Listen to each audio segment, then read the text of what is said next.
സംസ്ഥാനതല ഉന്നത വിദ്യാഭ്യാസ അലുമിനി കോൺക്ലേവ് അടുത്ത 30-ന് തിരുവനന്തപുരത്ത് നടക്കുമെന്ന് മന്ത്രി ആർ ബിന്ദു. തിരുവനന്തപുരത്ത് വാർത്താസമ്മേളനത്തിൽ സംസാരിക്കുകയായിരുന്നു വിദ്യാഭ്യാസ മന്ത്രി. സംസ്ഥാനത്തെ പൂർവ്വ വിദ്യാർത്ഥി ശൃംഖലകളുടെ ശക്തിയും പങ്കാളിത്തവും പ്രയോജനപ്പെടുത്തി ഉന്നത വിദ്യാഭ്യാസ മേഖലയെ കൂടുതൽ ശക്തിപ്പെടുത്തുന്നതിനാണ് കോൺക്ലേവ് നടത്തുന്നതെന്നും മന്ത്രി പറഞ്ഞു.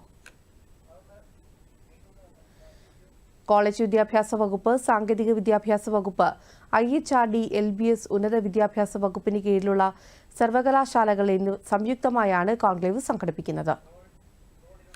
ആഗോള വിദ്യാഭ്യാസ ഹബ്ബായി ഉയർത്തുന്നതിനുള്ള പ്രയത്നത്തിന്റെ ഭാഗമായി ഉന്നത വിദ്യാഭ്യാസ വകുപ്പ് സംസ്ഥാനതല അലുമിനി കോൺക്ലേവ് സംഘടിപ്പിക്കും.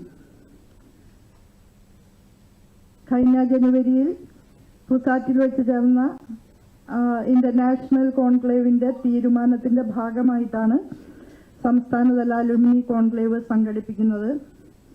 സംസ്ഥാനത്തെ പൂർവ്വ വിദ്യാർത്ഥി ശൃംഖലകളുടെ ശക്തിയും പങ്കാളിത്തവും പ്രയോജനപ്പെടുത്തി ഉന്നത വിദ്യാഭ്യാസ മേഖലയെ കൂടുതൽ ശാക്തീകരിക്കുന്നതിനാണ് ഈ കോൺക്ലേവ് സംഘടിപ്പിക്കുന്നത്. വളരെ സ്ട്രോങ് ആയ അലുമിനി എൻഗേജ്മെന്റ് എന്നുള്ളതാണ് ഉദ്ദേശിക്കുന്നത്.